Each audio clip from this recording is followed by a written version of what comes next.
Saya ulangi sekali lagi bahwa dalam bulan November ini, di luar daripada penjara sudah terbentuk panitia-panitia perayaan Natal yang kita rayakan secara umum tanggal 25-26 Desember.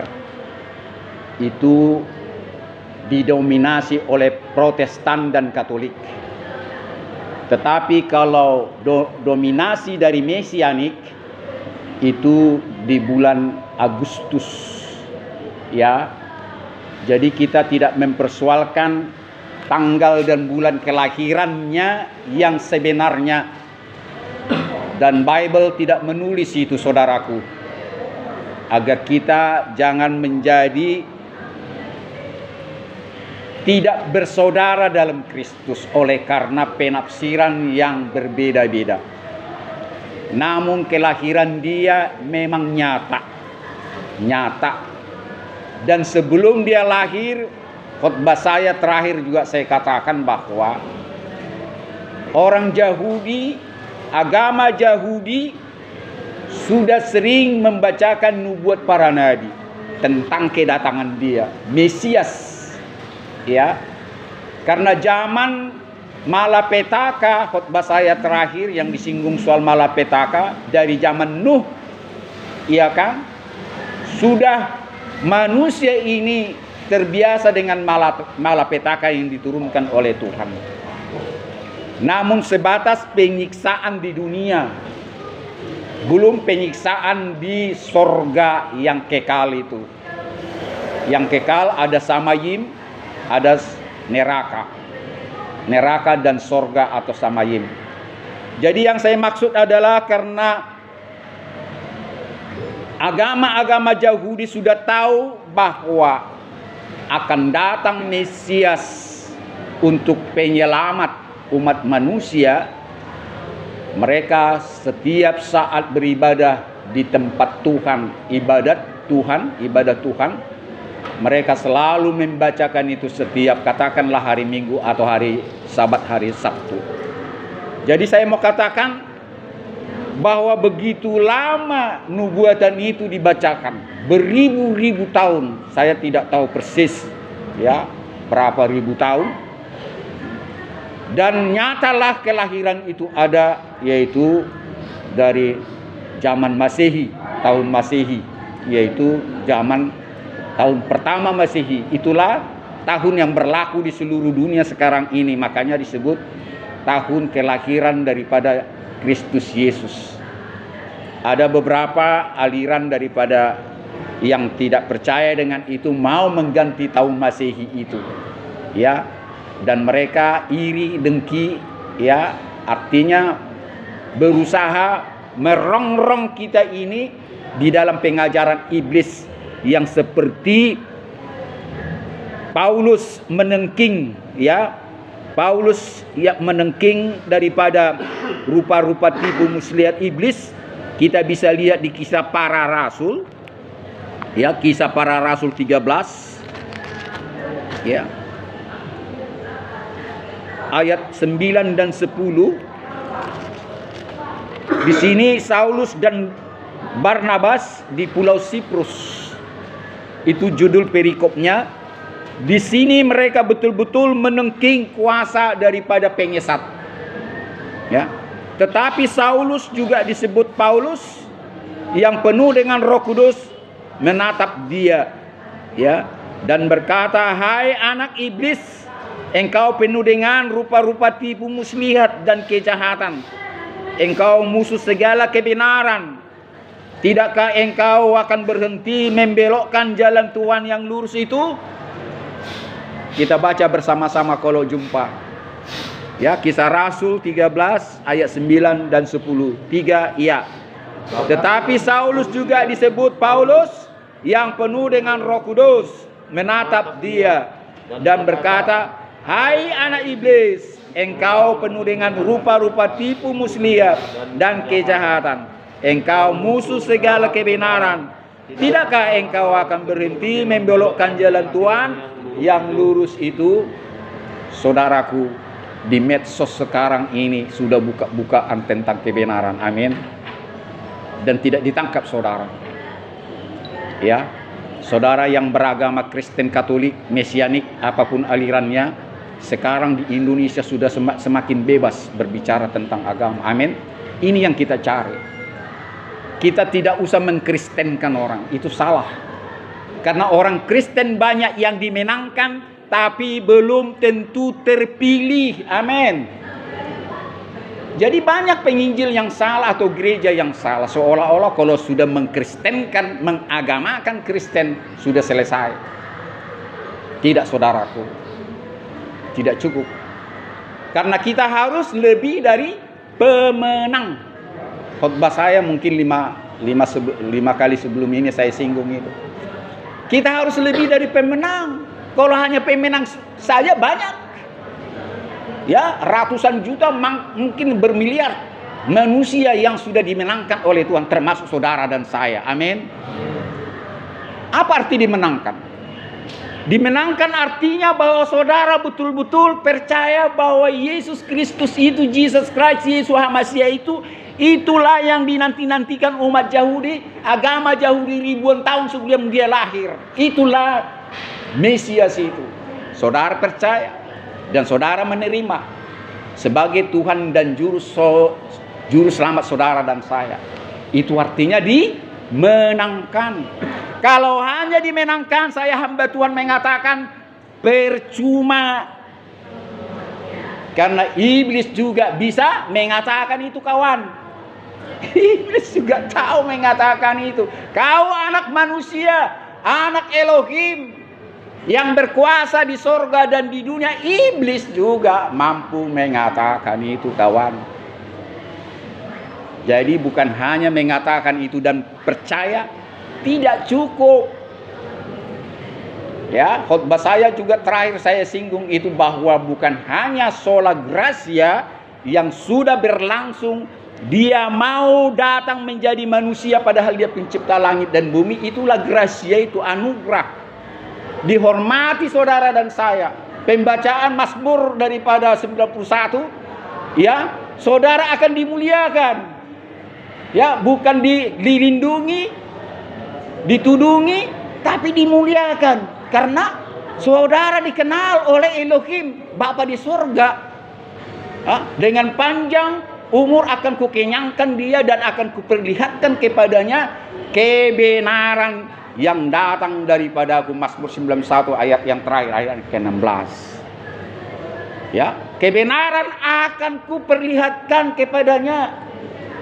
Nah, sekarang ini waktu Barnabas dan Paulus, ya, di Pulau Siprus berhadapan dengan gacoknya iblis, ya, suhunya iblis, dan betul-betul mereka menengking, ya. Hai engkau rupa-rupa penipu dan kejahatan, engkau musuh segala kebenaran. Karena kebenaran hanya ada daripada Tuhan kita. Selain daripada dia, semua adalah tipu-tipu. Di luar daripada Tuhan yang ekat, Tuhan yang satu itu, Tuhannya bangsa Yahudi, agama Yahudi dulu sudah mempunyai Tuhan yang satu. Sedangkan bangsa Yunani dan sekitarnya itu patung-patung Tuhannya, patung yang dibuat oleh tangannya, dewa-dewa, beribu-ribu dewa, sampai banyak agama sekarang ini Tuhannya lebih dari satu. Tetapi kembali saya katakan bahwa sangat disayangkan, semua hanya di bibir saja, semua hanya retorika saja, semua hanya settingan saja. Maka itu sering saya katakan, janganlah saudara beribadah menurut aturan-aturan, ya, kelompok. Katakan gereja. Gereja juga tidak sempurna. Karena banyak itu aturan manusia saja yang terkadang juga melarang kita beribadah ke tempat gereja yang lain. Di sini saja sudah salah. Pemimpin gereja harusnya bertobat. Jangan pernah jemaatmu kau larang untuk beribadah ke tempat lain, biarkan aja. Asal beribadah kepada Tuhan yang sama. Ya, Sering saya dengar itu khotbah-khotbah dari Langgatan, dari mimbar. Janganlah, cukuplah di sini. Kenapa tidak? Ada apa gitu? Sedangkan Tuhan mengatakan, ada lagu Katolik itu ya, segala lorong harus dijalani, segala gang, segala jalan harus dijalani. Gunung dan lembah harus dijalani. Ya, bersama dengan kita yang seiman. Kapan kita mau bersama-sama seiman seluruh dunia? Kalau kita hanya beribadah sebatas gereja saja yang masih penuh kekurangan dan kelemahan. Ya, jadi saya tidak berbicara tentang itu. Tinggal sekarang sering saya katakan, kebenaran gereja yang sesungguhnya adalah ada di jiwa dan batin kita masing-masing. Karena ini adalah baitnya yang kudus. Tuhan bersemayam di sini. Inilah gereja itu yang sesungguhnya. Dan kepala gereja adalah Tuhan kita. Dan kita adalah anggota-anggota, bagian-bagian daripada gereja yang sesungguhnya, yang sejati. Jadi janganlah serahkan imanmu kepada pemimpin gerejamu di dunia ini. Artinya sama masih kekurangan. Termasuk saya yang melayani di sini. Saya penuh dengan kekurangan dan kelemahan. Jangan gantungkan saja imanmu kepada pengajaran khotbah-khotbah saya. Ini hanya sekedar pengantar ini kepada saudara. Hanya berapa persen daripada keselamatan yang saya sampaikan. Keselamatan yang sesungguhnya. Harus saudara punya kebenaran beribadah secara pribadi. Amin. Beribadahlah secara pribadi, berdoalah secara pribadi. Bukankah banyak orang mengatakan dia Kristen, percaya kepada Yesus Kristus, tatkala dia mau berdoa tidak sanggup. Dia mencari-cari penatua gereja, pendetanya, gembalanya. Ini menjadi pertanyaan. Buat apa dia menjadi seorang Kristen? Berdoa saja tidak bisa. Inilah suatu tanda bahwa mereka itu tidak dipenuhi dengan roh Tuhan. Setiap orang dipenuhi roh Tuhan, dia akan menunjukkan bagaimana kebenaran-kebenaran yang lahir dari perkataannya, dari perbuatannya, ya, daripada keinginan-keinginannya yang sudah meninggalkan keinginan kejahatan kedagingan, melainkan sudah keinginan-keinginan untuk memuliakan Tuhan. Ada yang viral sekarang ini di medsos belakangan ini, saya lihat lukisan Da Vinci, ya. Kita lihat ya, yang dibeli tahun 2017 ya oleh Pangeran Arab 7 triliun rupiah. Luar biasa ya, dalam hati saya. Tuhan, inikah sesungguhnya gambarmu? Ini kita kembalikan kepada iman pribadi ya, ini iman saya. Ya, saya kembalikan kepada iman saudara. Itukah sesungguhnya wajahmu secara manusia? Karena wajahnya tetap satu, nggak bisa dua. Ya, kalau dulu Tuhan kita Yesus berjanggut kayak gini, nggak seperti saya klimis. Kalau memang rambutnya panjang, nggak seperti saya dibikin botak. Jadi kalau iman saya mengatakan, saya bisa nggak menerima itu gambar yang sesungguhnya. Ya, kita belajar ya memahami firman Tuhan. Saya sering berkata-kata tentang itu, melihat di gereja ada gambar yang saya percaya inilah gambar dia. Ya kan? Sampai-sampai gambar waktu perjamuan kudus. Yang lukis juga Da Vinci juga. Ya, yang terkenal sampai sekarang.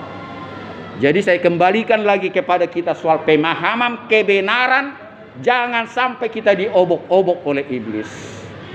Ya, tergantung bagaimana kita memahami, ya, mempercayai gambar itu sampai dikuduskan dan diagung-agungkan dan sebagainya, sampai berharga 7 triliun rupiah. Dan saya tidak menengking itu bahwa bukan itu gambarnya. Saya tidak berani mengatakan itu karena tidak ada bukti, ya, bahwa wajah sesungguhnya secara manusia saya belum pernah lihat. Amin. Termasuk saudara dan saya. Tetapi kalau saudara beriman, ya itu iman saudara. Sampai saudara cium mungkin dan sebagainya. sampai patung yang dibentuk Anda cium dan sebagainya, itu iman saudara. Tapi kalau saya mengatakan saya harus melihat dia sungguh-sungguh baru saya percaya itulah gambar sesungguhnya. Kalau soal gambar secara manusiawi bagi saya tidak perlu. Bagi saya adalah suaranya yang pernah saya dengar, bukan dengan kuping telinga saya ini. Dia mampu berbicara kepada saudara dan saya. Salah satu yang sering terjadi setiap hari adalah tatkala saudara memilih jalan yang benar dan salah.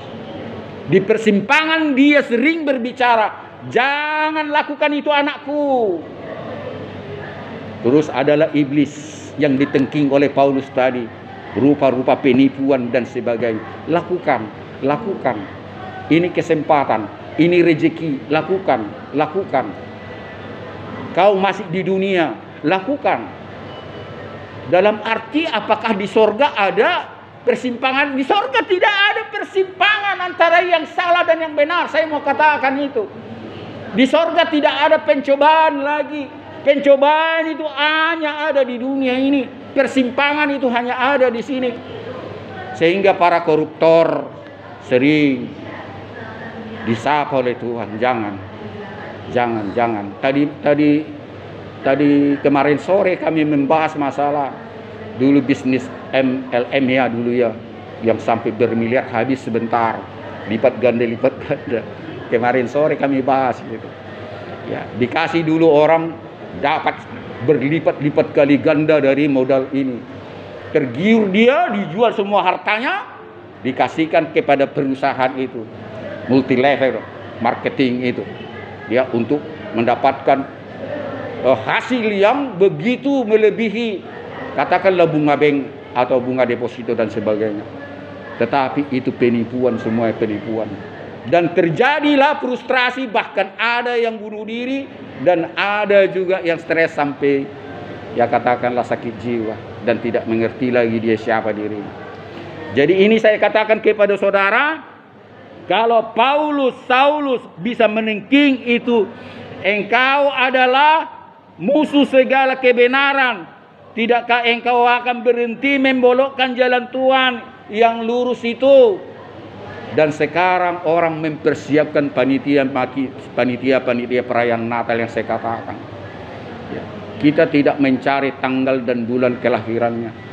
Kita rayakanlah memang dia waktu itu 2000 tahun yang lalu nubuatan para nabi sudah digenapi. Tidak perlu lagi kita perdebatkan, karena di medsos juga saya banyak kali anggota-anggota di medsos ini masih diperdebatkan itu tentang kelahiran dan sebagainya. Karena di situ bukanlah menguatkan iman kita. Termasuk hari Tuhan, semua hari-hari Tuhan, setiap detik harinya Tuhan, tidak ada hari yang spesial karena Dia tidak pernah tidur dan terlelap. Kita juga demikian kepada Dia. Ini kembalikan kepada imanmu, sehingga iman kita boleh bertumbuh dengan pesat. Dengan begitu kita menikmati tentang kebenaran, arti beriman kepada Dia. Janganlah kita dihantui dan dibohongi oleh pengajaran-pengajaran yang sesat. Dan saya kembali mengatakan, gantungkanlah kepercayaanmu kepada bagaimana suara Tuhan yang datang kepada saudara dan saya. Karena itu jelas. Dan Dia pernah mengatakan, berbahagialah orang yang suci hatinya, karena mereka akan mendengar, melihat wajahku. Mereka akan merasakan kerajaanku. Mereka akan melihat bagaimana kuasaku. Bagi orang-orang yang sucilah hatinya, bisa kebenaran yang daripadanya bisa nampak dan jelas. Bagi orang-orang yang tidak suci hatinya, semua akan mengatakan kebetulan. Apa yang terjadi sama dia kebetulan. Bukan mujizat seperti yang kita nyanyikan tadi. Segala sesuatunya kebetulan. Segala sesuatunya nasib. Dan saya akan dengan tegas mengatakan, orang yang percaya kepada Yesus Kristus, nasib semua orang adalah sama. Tidak ada saudara punya nasib yang berbeda-beda. Karena apa? Semua hanya anugerah, kasih karunia. Jangan pernah katakan, ya anakku, saudaraku, kawanku, nasibku hari ini mujur, kemarin nasibku sial dan sebagainya. Jangan. Ya, semua kita ini memiliki nasib yang sama. Karena apa? Itu oleh anugerah yang sudah dibuktikan oleh kematian dilalui dengan kebangkitan. Asal orang yang percaya dan tinggal di dalam Dia, maka semua nasib orang sama. Karena matahari yang sama, hujan yang sama, bulan yang sama, bintang-bintang yang sama, dan tanah yang sama. Kita tidak memiliki tanah berbeda. Sekalipun di tanah kita ada tanah yang keras berbatuan, di sana tanah berpasir, di sana tanah berawa-rawa, tapi kita tetap tinggal di dunia yang merupakan ciptaannya. Dan tidak ada perbedaan antara sesama manusia tentang itu. Semua adalah anugerah, termasuk orang fasik dan orang saleh. Semua anugerah, semua sama-sama punya kesempatan untuk selamat. Jangan katakan bahwa engkau sudah seorang Katolik sejati, seorang Protestan sejati, karena dari keturunan saya sudah Katolik, sudah Protestan, sudah Mesianik dan sebagainya, maka aku diselamatkan. Tidak. Tetapi Tuhan melihat siapa engkau. Bukan hanya saudara dimenangkan, tetapi saudara menjadi umat pilihan Tuhan. Engkau adalah umat pilihanku. Ya, bangsa yang kudus, umat pilihan Tuhan. Ini yang terakhir untuk kita bergumul dalam hidup kita hari lepas hari. Jadi nanti saya rencanakan tanggal 19 ya Desember kita bikin Natal di sini. Seperti biasa saya bikin surat ke Kapolda dan Polres Medan. Kalau tahun lalu di Polres Tabes itu 150, tidak muat tempatnya, hanya berapa ya, hanya 150 dulu. Kalau itu dulu sampai 200 orang tahanan di sana tahun lalu. Saya tidak tahu belakangan ini berapa, dan di sini tidak begitu banyak. Dan selalu bikin surat. Ya, saya rencanakan besok sudah saya layangkan surat untuk itu. Dan kita berdoalah untuk tanggal 19 Desember di sini dan tanggal 12 di Polrestabes Medan. Jadi kita buat perayaan ini bukanlah untuk kita berpesta pora. Kita buat perayaan ini menandakan bahwa memang kita percaya Dia pernah lahir. Dan sebelum Dia lahir, Dia sudah ribuan tahun dinubuatkan sebagai juru selamat. Dan terbukti apa yang dinubuatkan oleh para nabi, semuanya tidak ada yang tidak terlaksana. Dia menderita, Dia mati, dan lambungnya juga tersusuk, tetapi Dia mengalahkan kematian atau maut itu. Oleh karena satu orang manusia berbuat dosa, maka semua orang berbuat dosa. Inilah dosa turunan dari Adam dan Hawa. Tetapi oleh karena satu orang telah mengalahkan maut, maka setiap orang akan mengalami kebangkitan, dan tidak akan pernah ada kematian lagi kalau ada tinggal bersama Dia. Jadi semuanya oleh karena satu orang. Satu orang untuk berdosa, satu orang untuk keselamatan. Jadi ini betul-betul kita pegang. Tidak ada dua. Tidak ada juru selamat. Tidak ada yang maha kuasa, maha esa, maha tinggi, maha kuasa, El Shaddai, El Elyon. Ya, kalau dibilang maha itu pasti hanya satu. Tidak ada duanya. Karena hanya satulah yang menjadi yang dikatakan maha. Termasuk maha penyembuh, maha penghibur, dan sebagainya, maha penyelamat dan sebagainya. Saya tidak panjang-panjang memulai khotbah saya tentang persiapan kita nanti. Sebelum nanti perayaan tanggal 19, biasanya kita bikin perjamuan kudus, yaitu minggu pertama setiap bulan. Dan di sana juga kita akan semakin kita persiapkan diri kita, sesungguhnya arti kematiannya buat kita. Ini harus betul-betul. Dan saya rindu kepada saudara-saudara punya niat setelah nanti selesai masalah hukum kepada saudara-saudara. saudara menjadi saksi-saksi dia. Tidak usah saudara harus sarjana teologi, master teologi, doktor teologi. Tidak itu saudara. Yang penting saudara ditabalkan. Ditabalkan oleh hamba-hamba Tuhan yang pertama sudah ditabalkan terlebih dahulu. Maka itu saudara diutus seperti Yesus Kristus mengutus murid-muridnya, seperti apa yang dikatakan itu amanat Yesus Kristus dalam Matius 28 itu ayat 19-20. Ya, kepada aku telah diberikan segala kuasa di sorga dan di bumi. Karena itu pergilah, jadikanlah semua bangsa muridku. Baptislah mereka dalam nama Bapa, Anak dan Roh Kudus. Ajarlah mereka melakukan segala apa yang telah kuajarkan kepadamu. Dan ketahuilah bahwa aku menyertai engkau sampai akhir zaman. Saya rindu saudara-saudaraku, semua orang-orang terlayani di penjara, di tahanan, dimanapun di seluruh Indonesia yang pernah saya layani, ada niat-niat mau menerima tohonan ini, baptisan ini.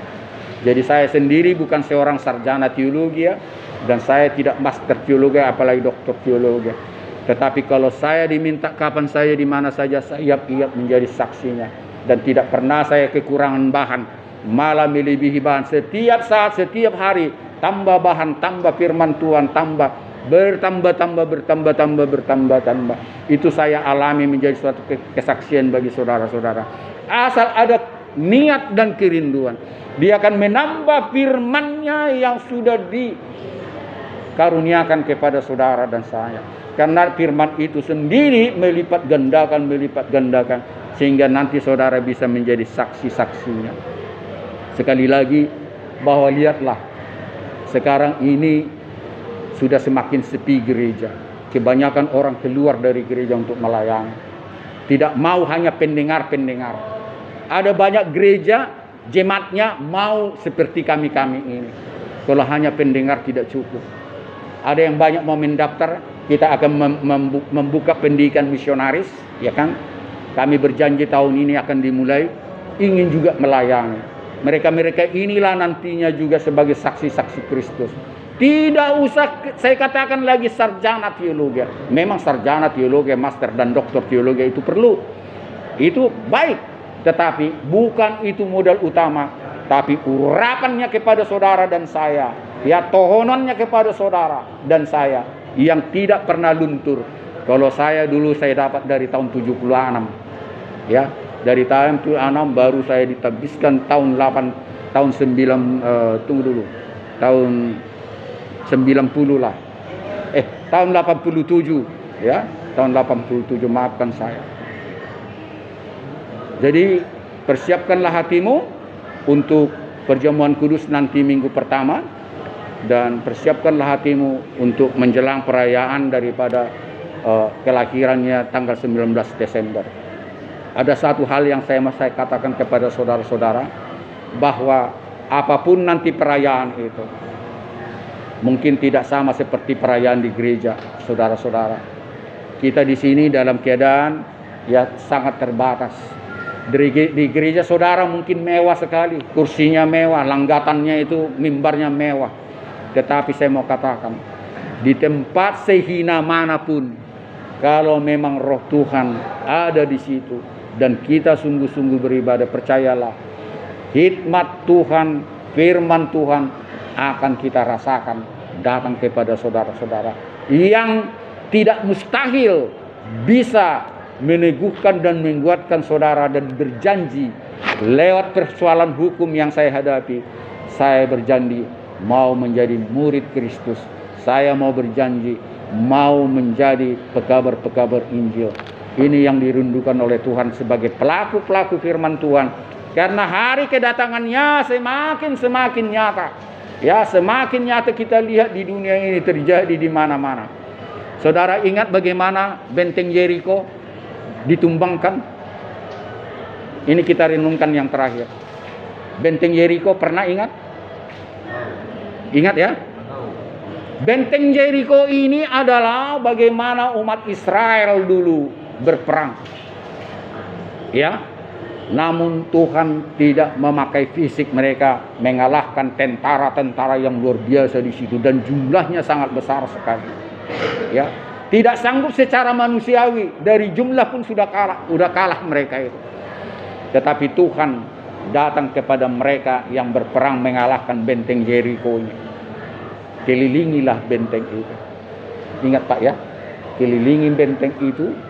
Ya, aku akan memberikan kemenangan dan aku akan mengutus engkau dalam peperangan dan untuk memberikan kemenangan, kata Tuhan kepada bangsa itu. Cukup kelilingi, dan setelah mereka mengelilingi tempat itu, benteng itu, ambillah segala sesuatu bunyi-bunyian yang bisa mengeluarkan bunyi. Mereka ambillah panci, piring dan apa semua, kaleng-kaleng apapun yang ada di sekitar benteng itu. Mereka pukul-pukul. Tentara-tentara yang gagah perkasa di benteng Jericho saling berperang dan mati membunuh satu sama lain. Dan disinilah kemenangan dari benteng Jericho itu yang sekarang ini terjadi viral. Ya, seperti benteng Jericho. Ya, viral sekarang ini masalah keagamaan. Orang akan kembali ke Israel. Orang yang berperang kepada Yerusalem dan Israel akan bertekuk lutut. Mereka yang saling menghujat mereka sendiri, satu sama lain menghujat, satu sama lain saling membunuh. Ini yang terjadi, dan saya tidak katakan ya di luar daripada itu, semuanya memang itu yang terjadi. Kita lihat ya, saya tidak panjang lebar berbicara tentang itu. Kita bisa lihat sendiri di medsos ya. Kita lihat sendiri bagaimana bangsa yang tadinya benci kepada ya Yerusalem Sion, kota yang sudah dibentuk oleh Tuhan untuk keselamatan. Karena di sana dikatakan pengajaran dan keselamatan hanya di Sion, di kota yang dibentuk. Sekarang yang membenci kota itu, dan istilah Israel sekarang ini saling menghujat satu sama lain, saling berperang, dan kita hanya menontonnya saja. Dan ini yang terjadi yang luar biasa. Dan ini akan menjadi kenyataan siapa sebetulnya raja pembohong itu, seperti yang ditengking di sini. Engkau adalah raja pembohong untuk membalikkan kebenaran. Iblis menggoda orang-orang menjadi seolah-olah umat pilihan Tuhan, ya, seolah-olah gembala-gembala yang baik. Padahal gembala kita hanya satu. Gembala yang baik adalah gembala yang mendengar suara dombanya dan mengenal suara-suara dombanya. Dan kita jelas kalau kita berseru dia dengar dan tahu siapa yang berseru. Itu kita lihat di Mazmur 91 dikatakan, apabila engkau berseru, aku akan mendengar suaramu dan aku mengenal suara itu. Jadilah saudara dan saya sebagai domba-domba yang dikenal oleh gembala kita yang baik, El Rahroi itu. Karena gembala yang baik sekali lagi mengenal suara domba-dombanya. Amin. Kita bernyanyi. Kita akhiri bersama roh Tuhan ibadah ini. Kita pusatkan jiwa dan batin dan roh kita kepadanya. Elohim Bapa di sorga, Tuhan kami El Echad, Tuhan kami yang satu, Tuhan kami yang hidup, El Kai. Tuhan kami pencipta alam semesta, El Sebaut. Tuhan yang memelihara kami, yang tahu akan keperluan kami, dan menyediakan itu hari lepas hari. Itu sudah terbukti. Sehingga seluruh bangsa Israel dan kami mengatakan engkau adalah Elohim Jireh. Yang dari masa ke masa yang tidak pernah kami mengatakan bahwa engkau adalah Maha Kuasa, El Shaddai. Terima kasih ibadah kami yang sudah berlangsung di sini. Kami menyanyi, memuji dan memuliakan engkau. Kami sudah berdoa, kami sudah membaca dafarmu, firmanmu yang hidup, dan kami sudah merenungkannya bersama dengan pimpinan roh Tuhan. Kuduskan dan sempurnakanlah Tuhan ibadah kami. Kuduskan dan sempurnakanlah yang kami dengar, sehingga kebenaran hanya datang daripadamu. Janganlah kiranya ya Tuhan roh-roh jahat mencoba ya Tuhan menepis kebenaran itu, sehingga kami tidak terberkati oleh kasih setiamu saat ini. Kiranya bertambah-tambahlah firman-Mu yang Engkau anugerahkan kepada kami. Dan biarlah firman itu sendiri bekerja untuk kami boleh melakukan kebajikan dan kebenaran di dalam segala kehidupan kami hari lepas hari, termasuk dalam tahanan ini. Terima kasih Bapa, biarlah hati kami selalu penuh dengan kekudusan, kesucian, karena Engkau adalah Maha Kudus dan Maha Suci, sehingga kami bisa merasakan bagaimana Tuhan memimpin dan menyertai kami. Terima kasih Bapa, kalau kami dalam khotbah, dalam renungan kami saat ini, dalam ibadah kami saat ini, sudah mengingatkan persiapan daripada umat-umat Tuhan dalam perayaan daripada kelahiran, untuk mengingat kelahiran daripada putra tunggal-Mu, putra satu-satunya, yaitu Yesus Kristus yang sudah naik ke sorga, yang sebelumnya Tuhan nubuatan para nabi ribuan tahun yang lalu, namun banyak manusia tidak percaya bahwa Dialah yang dinubuatkan itu, bahwa Dialah yang sudah disiksa di kayu salib dan mati, dan yang bangkit dari kematian itu, bahwa Dialah yang sudah naik ke sorga, yang sudah datang dalam rupa Roh Kudus-Nya saat ini, saat dimana kami juga beribadah, dan Dia akan kelak datang kedua kalinya untuk menghakimi orang yang hidup dan yang mati. Terima kasih Bapa, kami doa Tuhan, satu persatu kami yang ada dalam ibadah kami ini, dalam segala persoalan kami, dalam segala gundah gulana mungkin dalam hati kami, kecemasan, kebimbangan, keraguan, ketakutan, biarlah ini Tuhan kami tinggalkan dalam pimpinan Roh Tuhan, sehingga kami boleh beria-ria, bersuka cita, karena hati yang gembira Tuhan adalah obat, tetapi semangat yang patah adalah mengeringkan Tuhan tulang-tulang kami. Karena itu Tuhan, berilah sukacita ceria senantiasa bagi kami. Mampukan kami Tuhan memuji dan memuliakan Engkau dalam perilaku kami. Terima kasih Bapa. Kalau Engkau memberkati kami di sini, Engkau juga memberkati semua orang-orang dalam sel ini tanpa terkecuali. Jika ada sakit penyakit di antara kami Tuhan, teguhkanlah dan berikanlah kami kesehatan, karena Engkau adalah El Ropeka, Tuhan yang Maha Penyembuh, yang mampu Tuhan melebihi segala obat-obat dan penyembuh yang ada di dunia ini.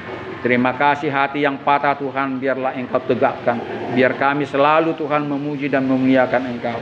Kami juga berdoa untuk orang-orang yang kami kasihi yang jauh daripada kami, istri, saudara kami, orang tua kami, anak-anak kami. Kami tidak tahu Tuhan keadaan mereka, tapi kami percaya mereka juga mendoakan kami di tempat ini. Kami saling berdoa Tuhan, biarlah hikmat dan pengertian, kasih dan penyertaan-Mu menyertai kami semua. Khususnya hari ini, hari Minggu yang umat-Mu banyak beribadah kepada-Mu. Terima kasih Bapa, kami tidak lupa mendoakan oleh Bapak Kapolda Pancaputra Tuhan. Hikmat Tuhan bertambah-tambah kepadanya, sampai kepada jajaran yang terendah. Biarlah Engkau memimpin kepolisian di Polda Sumatera Utara.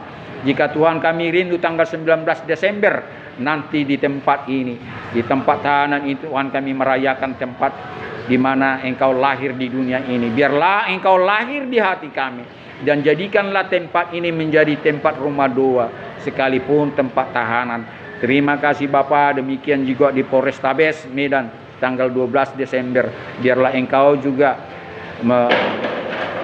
meladeni kami dalam perayaan Natal di sana, dan semua umat Tuhan nantinya Tuhan mendapatkan sukacita damai sejahtera. Terima kasih Bapa, kami rindu menerima berkat yang Engkau sudah turunkan kepada Abraham, Ishak dan Yakub. Berkat yang sama kepada orang-orang yang percaya kepada Yesus Kristus adalah Tuhan dan Juru Selamat kami.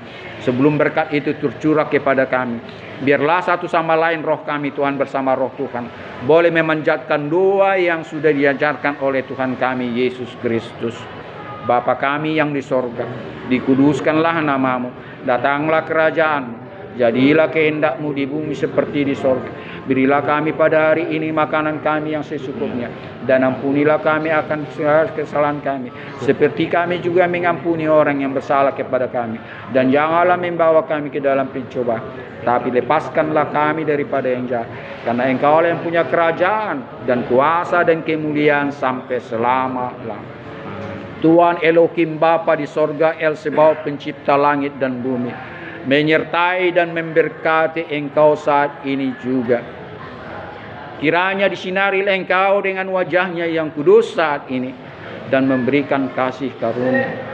Dan dihadapkanlah wajah-Nya yang mulia itu saat ini juga, dan memberikan damai sejahtera untuk selama-lamanya. Maranatha, sampai Yesus Kristus datang kedua kalinya.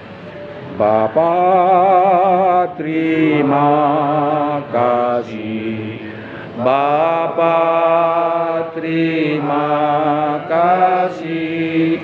Bapa di dalam surga, ku berterima kasih. Amin.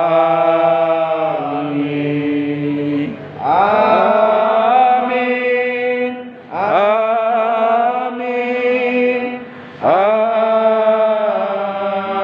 Amin. Shalom semua.